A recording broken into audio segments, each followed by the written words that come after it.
It's been another exciting and interesting year for the gravel bike. They've evolved and changed, and tyres have got wider. We've seen mountain bike tyres being used as well, and the whole gravel race scene and bike packing scene has definitely expanded as well. But what can we expect to see in 2026? Well, these are my predictions, and let me know what you want to see by dropping a comment down below. So let's start with tyres. I think tyres will continue to get wider, and frames and bikes will have bigger tyre clearance than ever before. And I think the days of a 40 to 42 mil clearance on a bike being enough are definitely behind us.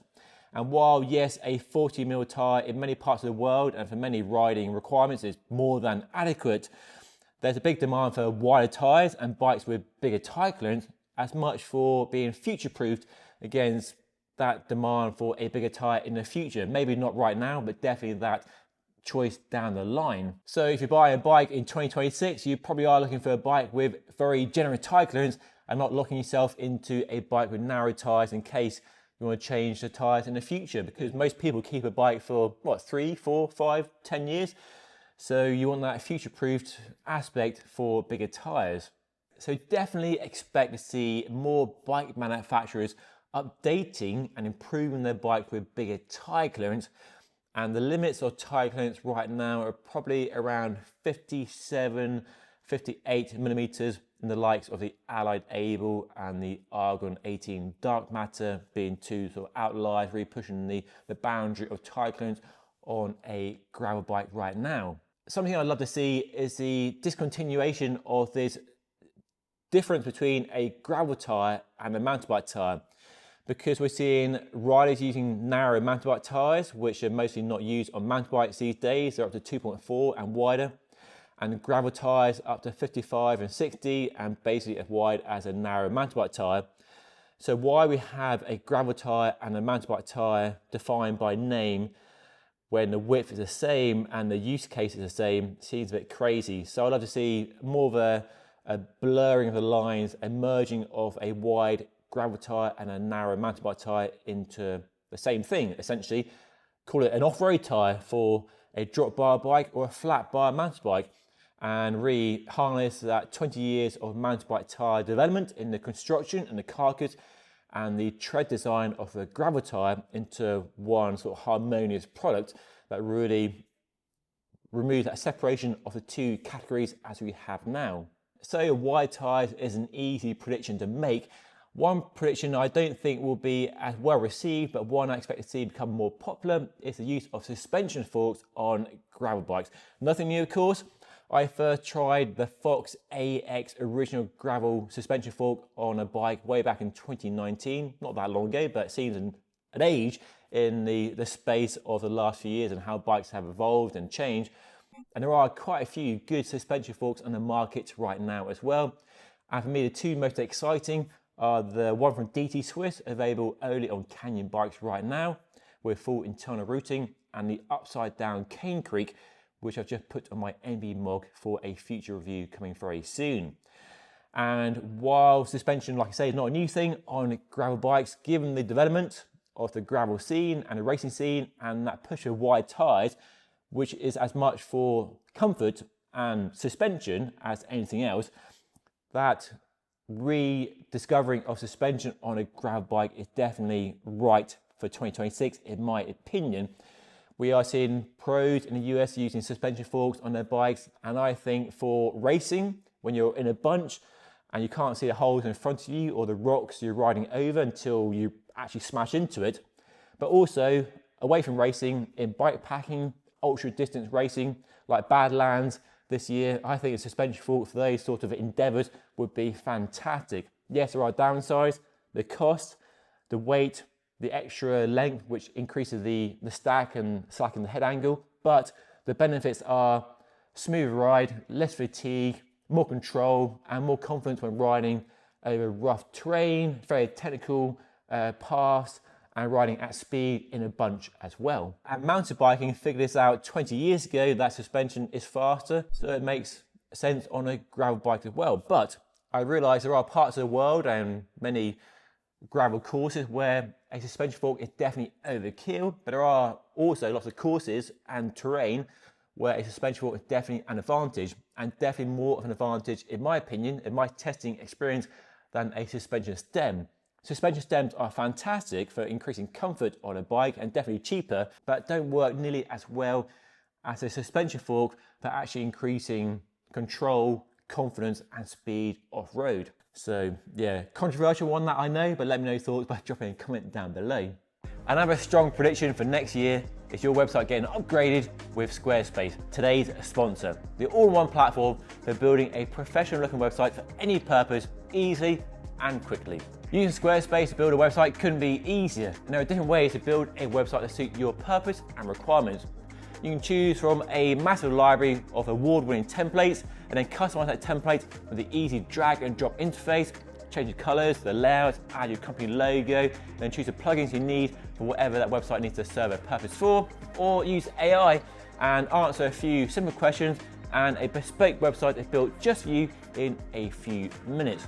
Whichever route you take, customizing a website is super easy. You build an e-commerce platform for selling bike products, build a portfolio for showing off photographs, start blogging, run a newsletter, manage classes, online courses, and much, much more. It's all super easy, super accessible. There's round-the-clock support as well if you need it.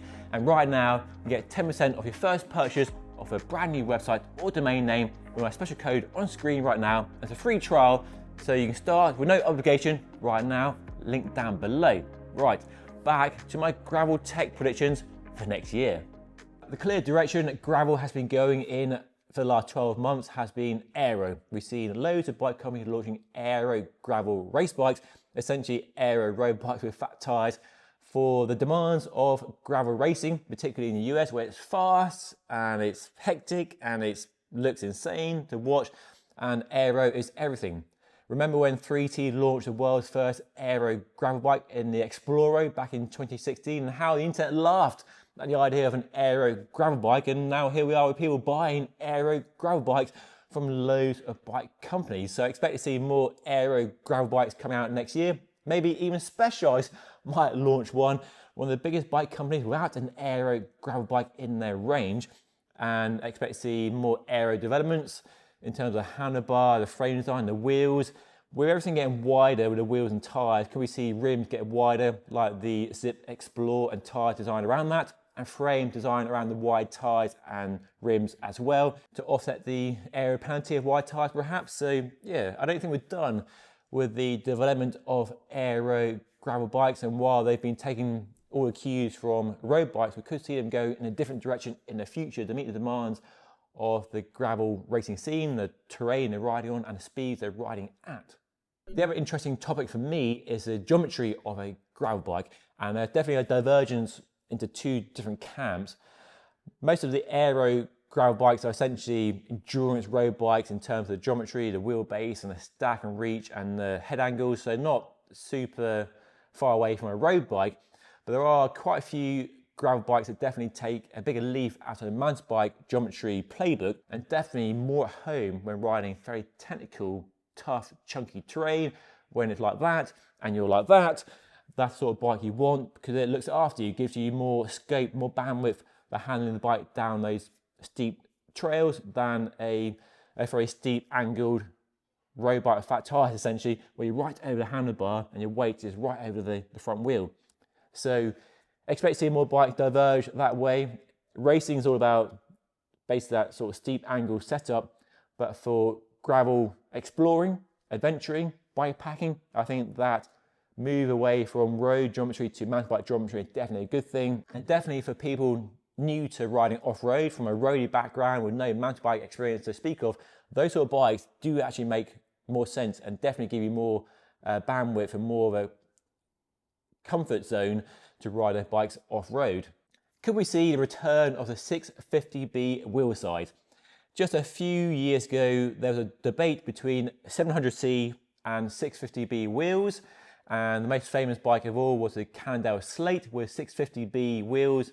And the idea is a smaller wheel with a bigger tyre. You have the same outside diameter as a bigger wheel with a smaller tyre, so you can fit a bigger tyre into a smaller area, and you retain a geometry of a conventional bike.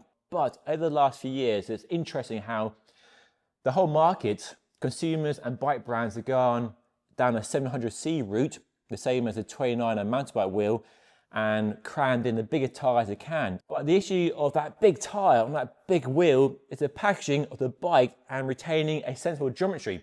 Everything has to get longer to fit the big tyres, and there's issues around the bottom bracket, the chainstay, the front derailleur, heel clearance, tyre clearance, that stance, Q factor, width. It all has to be compromised around the big tyres. But one solution to that packaging dilemma is to make the wheels smaller and retain the same big tyres, and hey presto, you have a bike that doesn't have crazy geometry, doesn't handle in a really weird, wacky way, but you have the benefits of big tyres. So as we probably found the limits of wide tyres on 700C wheels, I do think we might see a return to a smaller wheel size. The only issue is around the tyre manufacturers offering tyres in that wheel size. That's a real debate issue, I guess. Is there lots of choice now for 700C gravel tyres and wheels, and much less choice for 650. And the other issue right now against that return of small wheels is in the mountain bike world, the talk of a new bigger wheel size. They're not going smaller, they're going bigger. With the advent of the 32-inch wheel being experimented with by some bike brands, and the UCI recently saying they're fine with this new wheel size. Will be interesting to see how that one plays out over the next 12 months. Right, 3 final tech predictions. Firstly, UDH will become standard on gravel bike frames, and most consumers will demand a frame with that dropout standard as much for future-proofing as anything else. And we see in the rise in popularity of SRAM's Explore group set. And also, if you're not using that, using Shimano, you have that easier dropout replacement as well if you're in the middle of nowhere. So that is a definite prediction for next year. In-frame storage, is that a key requirement on a gravel bike these days? Some might say yes, some might argue no. For me, I think it's a definite thumbs up. I like the concept, I like the idea when it's done well. They're not all the same though. No standard exists for in-frame storage. Some are great, some are rubbish. So if you get a frame with a good one, it's definitely a good thing. And I probably should do a ranking of the best and worst in-frame storage designs in a future video. But that, I think, is a strong prediction for next year, more bikes with in-frame storage. And lastly, more value-focused bikes, because we know bikes are expensive, and more value-orientated bike is definitely a good thing to see. And there are lots of brands that do buck the trend and offer good value for money low down the ranges. And hopefully you might see some more affordable group sets. I reckon SRAM might launch a mechanical version of his Explore group set, 1x13, 1x group set. To that, coming to a lower price point, bring that technology to a lower price point, and bikes embracing that group set, I think could be a cool thing to see. And that, with a good frame, aluminium or carbon fiber, could bring a nice high-spec, high-functioning gravel bike down to a low price point. So hopefully, yeah, more value-focused, cheaper, affordable gravel bikes to make gravel accessible. And I think it is the most accessible form of cycling. More accessible than mountain biking, more accessible than road riding and road racing, because you go bike packing, go riding through the woods at the weekend, use it for commuting and touring, and do a gravel race too. They are very versatile, and that's why they're so popular. And use them as road bikes as well, with mud guards and slick tyres fitted. So very useful bikes for us regular enthusiast real world cyclists. With all the talk of wide tyres and suspension, it's inevitable that talk turned to gravel bikes basically evolving into flat bar mountain bikes. And in some ways they are quite close, but in many ways they couldn't be further from mountain bikes, especially those from the 90s. And we have seen some blurring of the two categories very recently, with drop bar mountain bikes becoming a thing, both hardtail mountain bikes and full suspension mountain bikes.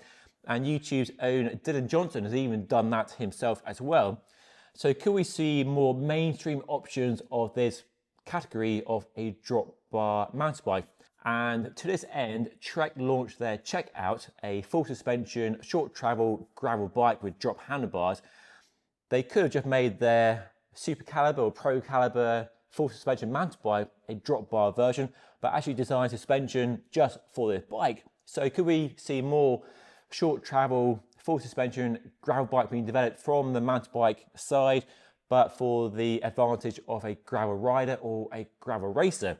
And for a company like Trek, the size of Trek, to launch a bike like this, which is pretty niche, it's pretty bold, and probably shows that you think they know what they're doing.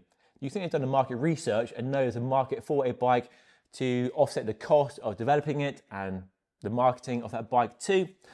So if a company of the size of Trek can launch something like that, then maybe we can see some more from the Specialized and Canyons and Cannondales of this world. So yeah, that could be an interesting one to watch next year. Those then are my tech predictions for the gravel world in 2026. Let me know what I've missed and what you want to see by dropping a comment down below. And if you want to see my tech predictions for the road bike market next year, then watch the video right up here. But that's all for today. I'll see you again very soon. Thank you so much for watching.